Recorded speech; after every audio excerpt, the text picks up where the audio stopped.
War never changes. We keep fighting until we've completely deformed ourselves. Humanity never thought of anyone but themselves. They've destroyed everything. They ruined the earth, and we didn't even stop on it. In 2035, humans created Einstein's Rosen Bridge. Someone said it was made through antimatter fusion, while others claimed we found exotic matter. But the real truth is known only to our LM. And as time went on, these wormholes became our subway. Slowly but surely, we learned to control them. Light years of travel now take mere hours. Wormholes are like doorways. One opens here, and you step into another galaxy. How many galaxies and how many planets we've discovered. Now, as Earth's importance waned, there was no rush to wage nuclear war. This planet became a graveyard, radiating hostility, as if it had finally declared enmity with humanity. The moon fair on the moon, China's rule on Mars, and the colorful cities of Saturn's moon, Titan, were seen.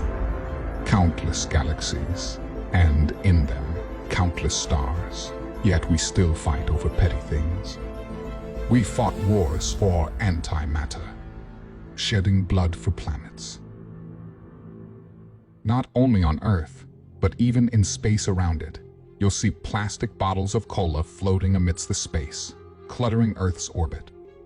Earth has now become nothing but a good prison. The environment here is no longer conducive for the human body to survive. There's no oxygen left, and the sunlight that manages to filter through the radiation-filled clouds is no longer enough. But does it really matter? We've searched for new homes, found some space stations, and terraformed a few planets to make them habitable. We're like a virus, spreading rapidly and proudly claiming anything that comes in our path, much like cancer.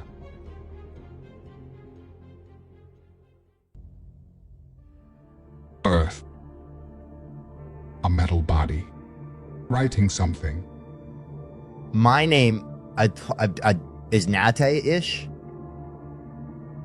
I am a scientist, and they want to go to Bora 22 near the Andromeda Galaxy. They want me to lead this expedition, but I want to stay here with my daughter. I can't leave her alone on this radiation-filled planet, especially since her body convergence ceremony hasn't taken place yet. Moreover, finding a well-preserved carbon fiber body is extremely challenging. And the process of transferring consciousness from a flesh body to an artificial neurotic system has become prohibitively expensive. In our time, it was much more affordable. When I was just 7 years old, my parents had my body changed because a pure human body was not functional in the radiation of this planet and was quite dangerous. However, you can still have children, and the pleasures of the human body can be experienced in this carbon fiber form as well, because, as they say, it's all in the brain, but our reproductive system is no longer the same. If you want to have a child, you first need to save up for an artificial womb. Then there's still a process of extracting your sperm from whatever little part of the reproductive system remains in your metal body. Well, LM wants me to go to a Bora 22 planet and lead my team in creating a habitable environment, forming a colony, and eventually a proper city. But before that, we need to establish a proper intergalactic quantum teleportation base. Through this base, we can teleport things from any base to Bora 22, something we cannot currently do. You might be wondering how ALM will send us there. Well, ALM sent thousands of pods, each with 4 clone bodies, to different corners of the universe 120 years ago.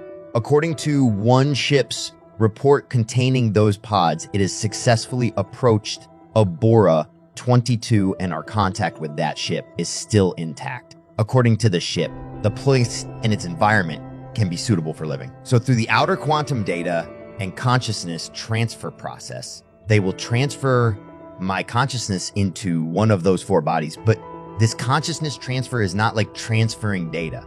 It cannot be copied. So I have to decide whether to stay in this metal body here or in that clone body there. Once I step into that artificially cloned flesh body, I won't be able to come back here because there is no equipment there to bring consciousness back here. I might be able to send my consciousness back, but until I establish a proper teleportation center there, at least that's what ALM desires, that none of us return. In return, ALM is willing to provide me with the carbon fiber body for my daughter, and if we want a good house for living on Abora 22, as long as I stay there, ALM will take care of my daughter's safety and education. It's not a bad deal, but I should ask my daughter, whose name is Sarah. I would ask her, but she's only 3 years old. Anyway, living in a human body is a bit of a mystery to me, but I've heard tales of such moments like growling stomachs, the tug of exhaustion, and bones playing Jenga. The challenge of hanging out in a human suit remains a puzzle, but I've been rocking this metal one since I was 7. So here's to the Cosmic Shuffle.